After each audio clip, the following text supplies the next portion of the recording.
Hey everyone, so I was messing around with some budget synths the other day, you know the ones that promise a lot for under $100, and honestly, they usually leave me wanting more. The keys feel mushy, the sounds are thin, and after a few minutes of tweaking, you realize you're basically just making the same preset sound different.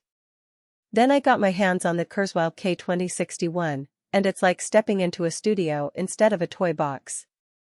If you've been there before, wanting something that actually responds to your hands and doesn't fall apart after a week, this might be the one. Link is in the description if you want to check the product details on Amazon.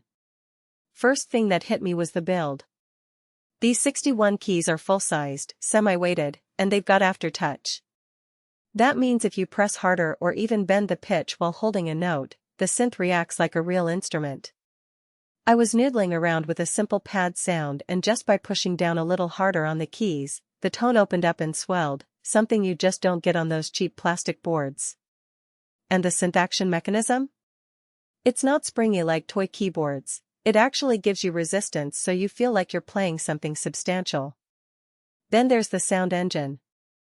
Kurzweil calls it V.A.S.T, Variable Architecture Synthesis Technology, and it's basically a playground.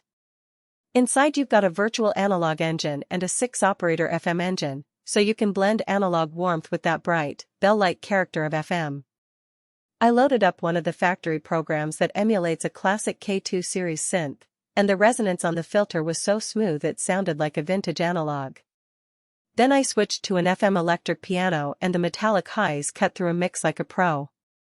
With 2042 factory programs and 587 multi-combinations, you're not stuck staring at a screen trying to tweak one sound for hours, you've got instant inspiration at your fingertips.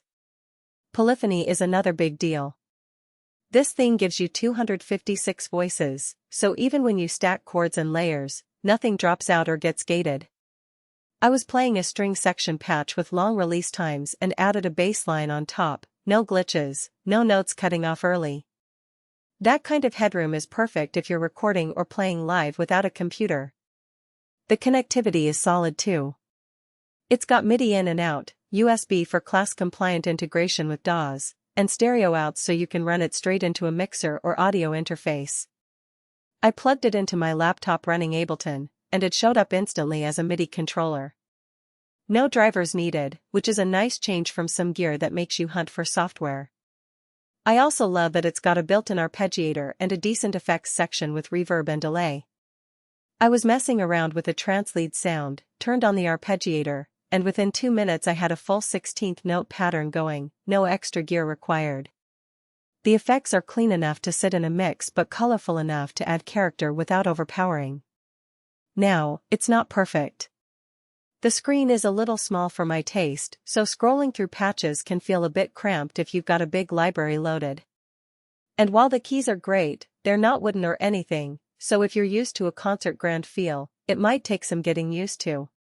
Also, it's not battery powered, so if you're thinking gig bag setup, you'll need a power outlet or a small adapter. Overall, though, this synth punches way above its weight. It's got the chops of a high-end workstation but in a 61-key format that won't take over your entire desk. If you're serious about making music and want something that responds to your playing style, not just a preset machine, this could be the last synth you buy for a long time. So if you're curious, check it out using the link below. I'll leave it in the description so you can see the latest price and any bundle deals. Thanks for watching, and I'll catch you in the next one.